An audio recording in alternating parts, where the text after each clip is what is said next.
Alright, hello everybody, welcome back to another video. Today's video is probably going to be a hard one, not gonna lie, because every time I talk about it, I do cry. Today's going to be the story of how I got my boys. So,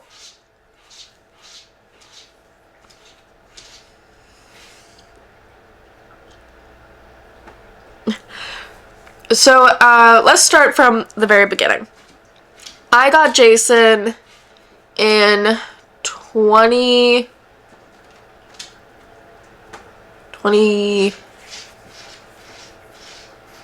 how old is he? He's almost 3? 2022. I got him in 2022. Yeah. Got him in 2022. So, that was not the best idea to get a cat back then, but I did, and it was the best thing that I've ever done in my entire life. He is the love of my life, my best friend, and the reason that I love cats to this day. So it was just him and I until I moved here. He was always part of a pack, you know, he was never alone. Whenever I would go to work, I would drop him off with my parents because he was just a kitten.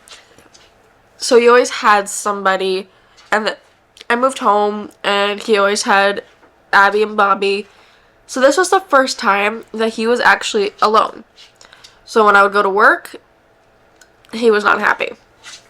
He would sit at the door and cry and cry and cry until I'd come home. My neighbors were concerned, I was concerned. He was just not having a good time. I could tell he missed being around people. Obviously, the most financial smart decision would have been to give him to my parents, but I wasn't going to do that. I figured it was time to get another cat. I wanted one more cat so that I could have 2. I was researching SPCA, I was researching through cats, I was like Kitty Cat Pals and Broken Promises and all these places. And I'm not going to talk about a few things because I don't want to get into talking on the internet about that stuff. But I found one place and I saw these 2 boys. When I saw their picture, I knew they were mine. I haven't even applied yet. I didn't even look at like the description about them. I haven't talked to the owner of the business yet. I just knew they were mine. And of course they were twin boys. I was like, when I was looking at just one, and then these guys just popped up and they were just posted, and I was like, those are the ones. Those are the ones. I was like, are you kidding me? I wanted 1. Why am I getting 2?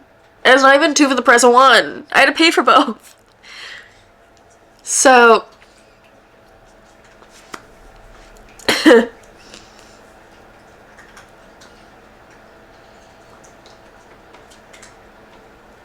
alright, so I applied to adopt these boys, and I already told everybody that they were mine, but I applied to adopt them, and I got the email saying that they need to do a house visit because they always do house visits before they let you have the animal, just to make sure the animals are going to be safe and going to a loving home.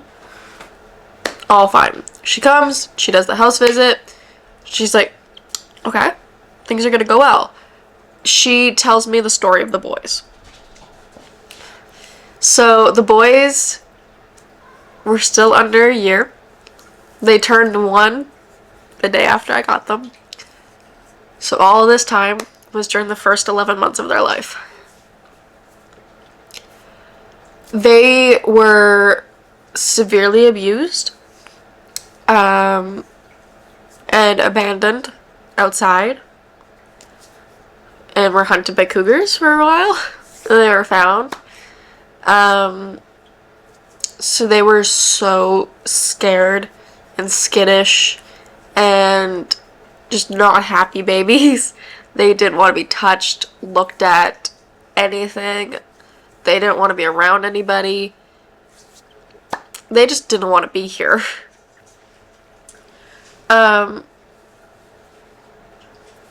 So Michael had the worst of it. So Michael had the worst issues of it all, but we'll get into that after. So she looked at Jason and she's like, they'll never be like Jason. They'll never be cuddly. They'll never be relaxed. They're always going to be skittish creatures.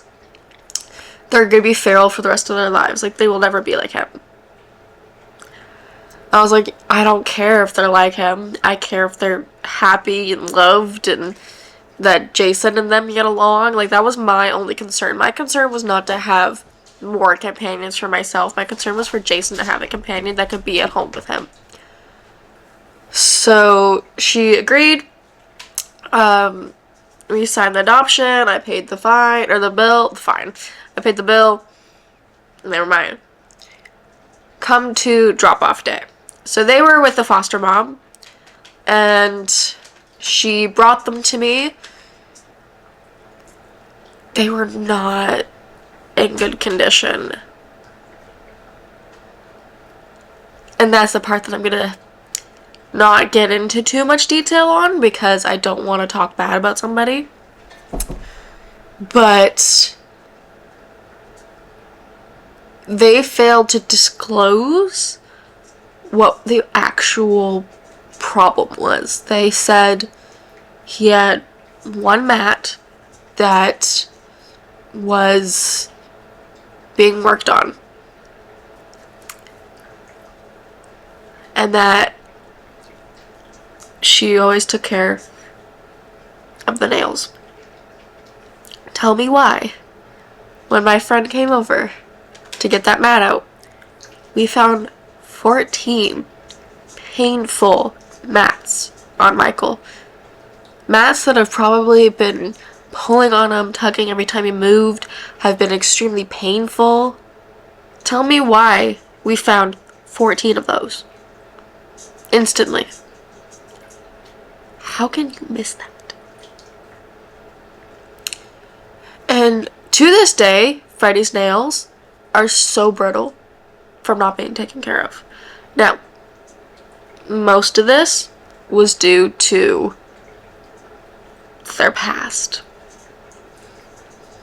Something does not fit there.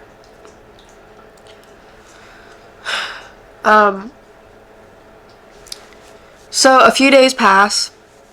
They are not happy, but Freddie is starting to explore my place. I was like, what have I got myself into, to be honest? I left them, but I knew this was going to be a lot of work with how skittish they were and unhappy. I got absolute shredded by Michael the night that we got his mats out because he didn't want to be touched. And he got out of his cage and was running around my apartment. And when I grabbed him, he shredded my stomach. I thought I was going to need stitches. It was not good. That really hurt. But I didn't care about myself in the moment. I cared about him and his need to be saved. So that was fun. I still have the scars. So yeah, a couple days later, I noticed that their business in the litter box is not looking good. They're not eating right. They don't look good. Something is wrong. So I take samples into the vet. I take them to the vet. I find out they have Giardia.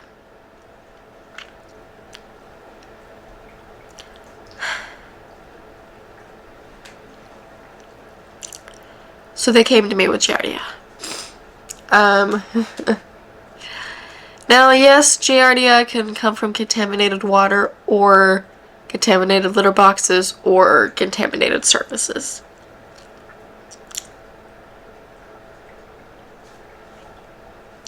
I'm not gonna speak too much on that. So the Giardia was extremely hard to deal with. It's so painful for them. I was in tears every day. You have to deep clean everything that they touch. You have to dump the litter every time they use it, so you have to be very cautious and scrub out the box. We had to get the medications, and it was so hard not being able, like, with the medication, because they didn't want you to touch them. So you had to grab them and force medication into them, which was so, so hard. And then, I'm trying to build trust with them as I'm forcing medicine down their throat. Finally, Giardia cleared up. Everything was good. I noticed a huge difference in those boys when Giardia got cleared up. The Giardia was causing them so, so much pain that I don't think they would have made it much longer with the way that the conditions were.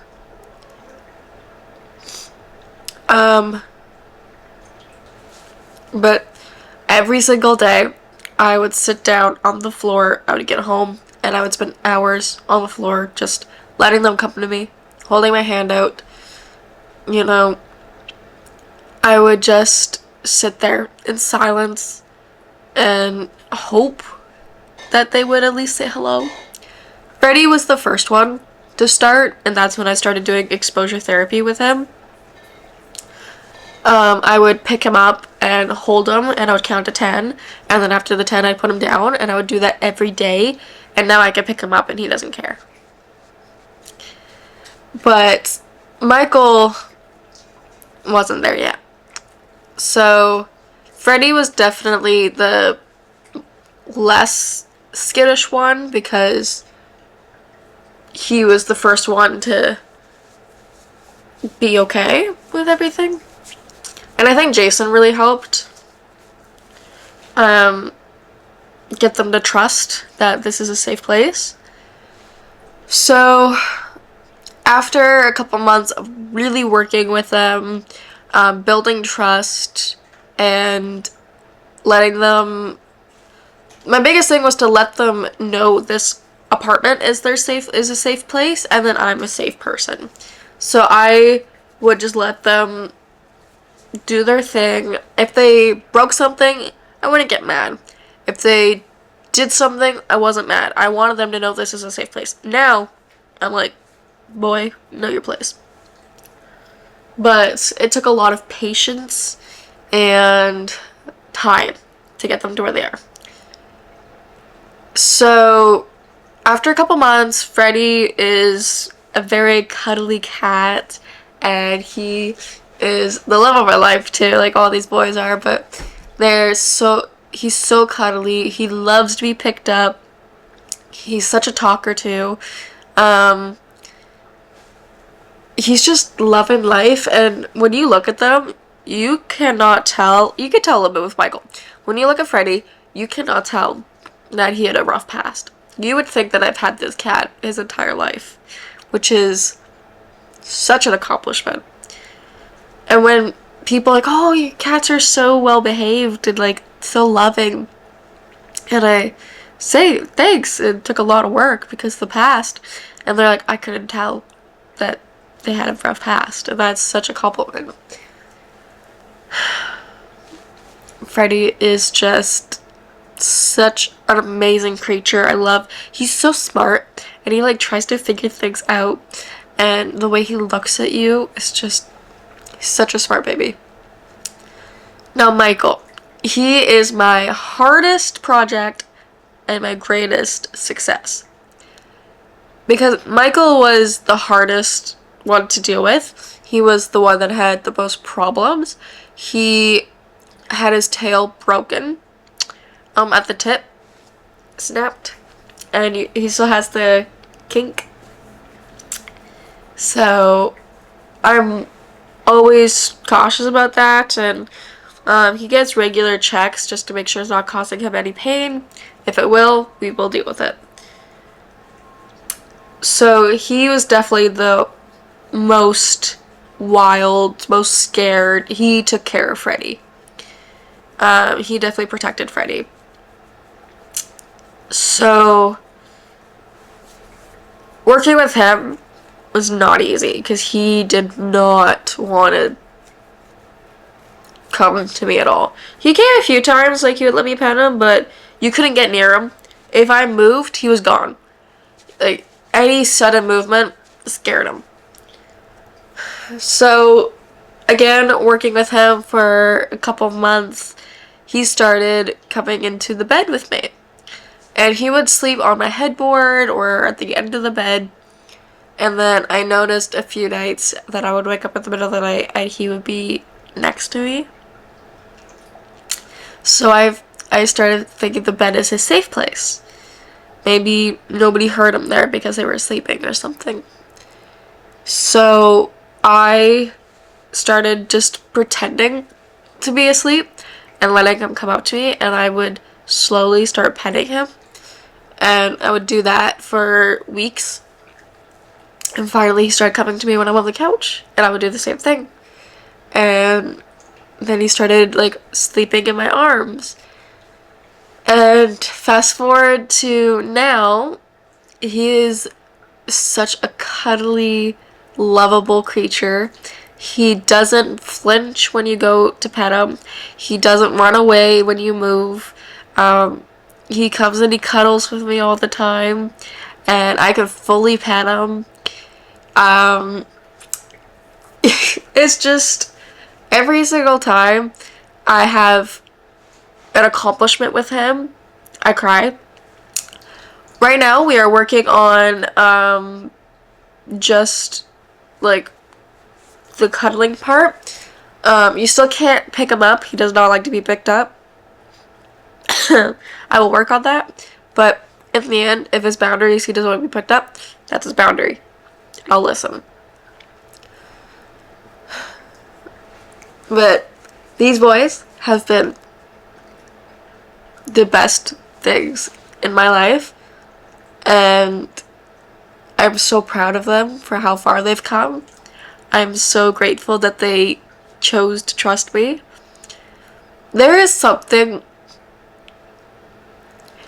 Having a cat that's no pain, no fear, nothing besides love, trust you, is still an amazing feeling. Because cats are cats. And when they trust you, that's amazing. But having a cat, no fear, and no pain, and have that fear of people, but choose and learn to trust you, is such a different feeling. And when Michael and Freddie are cuddling with me, I feel that trust.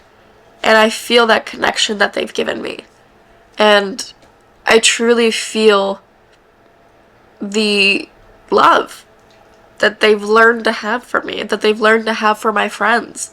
And my friends have been so amazing in supporting me this entire time with these boys. Kaylin has come over. She saved them from their mats, and she saved them with their nails, and she does her nails all the time. And Avery coming over with treats and working with the boys to love them. And Freddie loves her. Michael loves her because she got treats, but Freddie loves her, and it's so cute. I was holding Freddie, and Freddie full on jumped into her arms.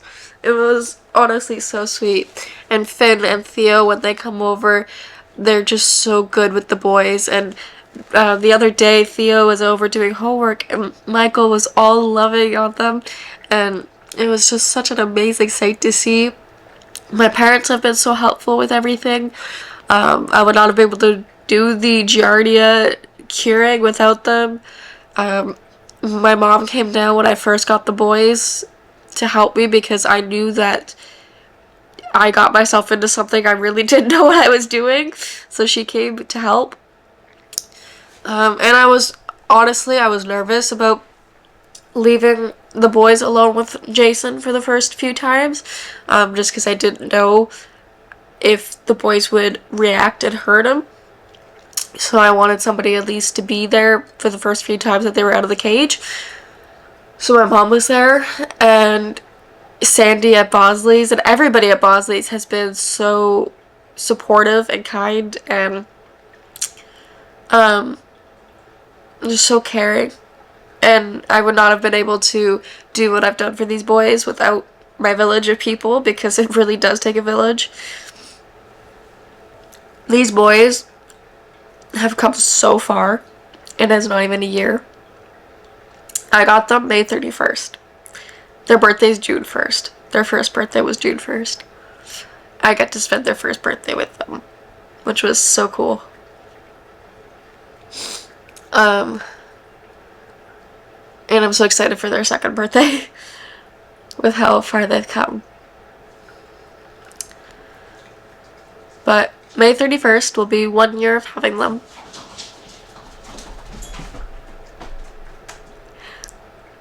Michael and Jason are playing right now.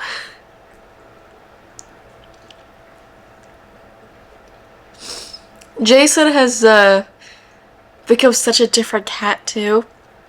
Like, he loved Bobby and Abby. They played all the time, but such a different feeling with these guys, and he has become more self-aware, more dominant, which is so cute to see, because Bobby always dominated over him, and Jason's a lot bigger than her. But it's so fun to watch him like play fight and run around. He plays with toys more, and he's not lonely anymore. He doesn't cry at the door and wait. He just plays with them, and they cuddle all the time. And Freddy loves him. Freddy's always brushing up against him. They're just always together. And so the last thing I'm gonna say is that these boys still have a long journey to go. But so far, every step of the way has been the most amazing journey that I've ever been on. If you're gonna tell me that something can't be healed, or that you can't learn to love or learn to trust, that's not true. Because these boys have been my first-hand experience that you can learn to love and trust again. You just need to find the person that will put the time and the effort into having you learn.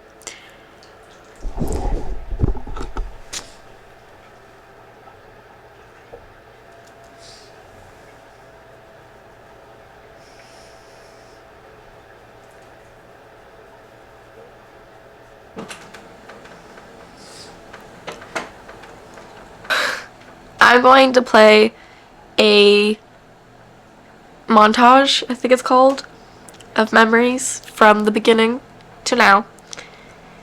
And it's probably gonna make me cry to make it, but just to see and show you from day one to now of my boys.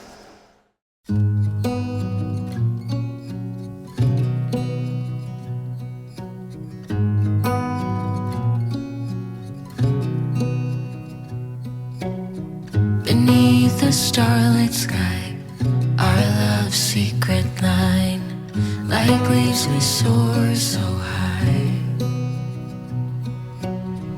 Beneath the moonlight, the soft touch your hand in mine gets me every time.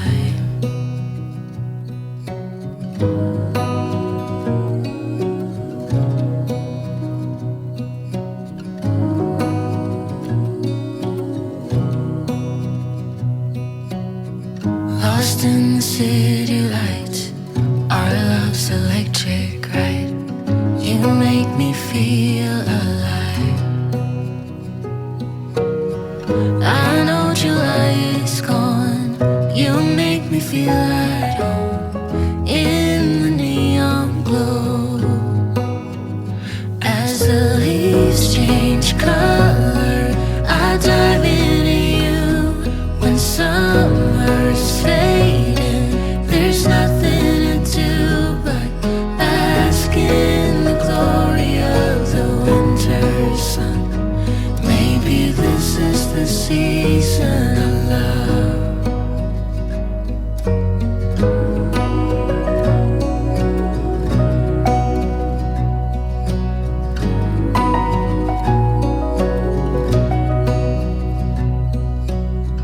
Beneath an endless night, the world spins around. You're there, ease my mind. Like stars that never die, you and I will shine during the darkest times. As the leaves change color, I dive into you. When summer's fading, there's nothing to do but bask in the glory of the winter sun. Maybe this is the season of love. As the leaves change color, I dive into you.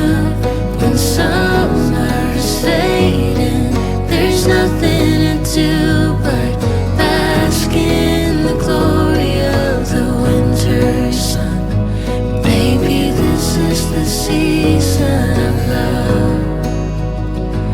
Maybe this is the season of love.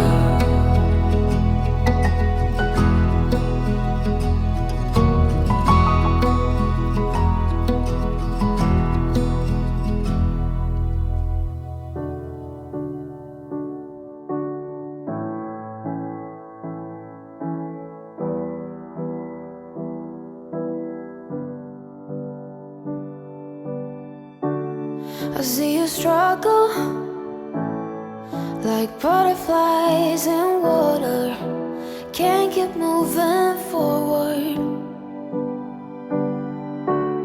I see your shoulders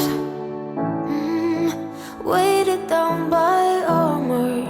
You don't need that protection. I would walk on glass, I would run 10,000 miles and more. I would give my eyes. If you lost your sight, I would run through fire. I would carry you through the heat. I would do it all again. If you needed me to, wish that I could take away your pain like sunbeams in the rain. Oh, we're family. Wherever you go, I'll follow. Whatever you do, I'll handle.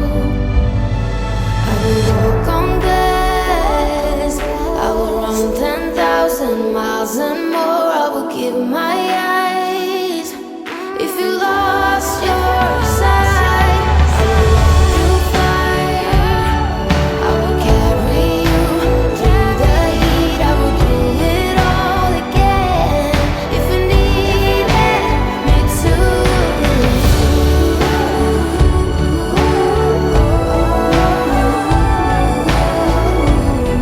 I'll do it all over again.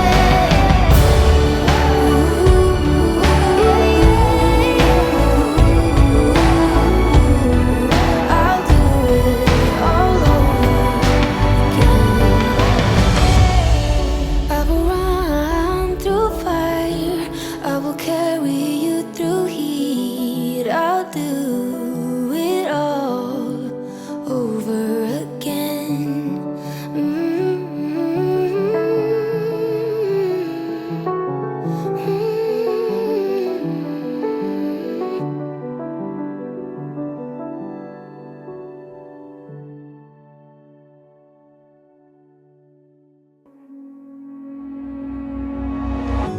I'm your arms when you're weary.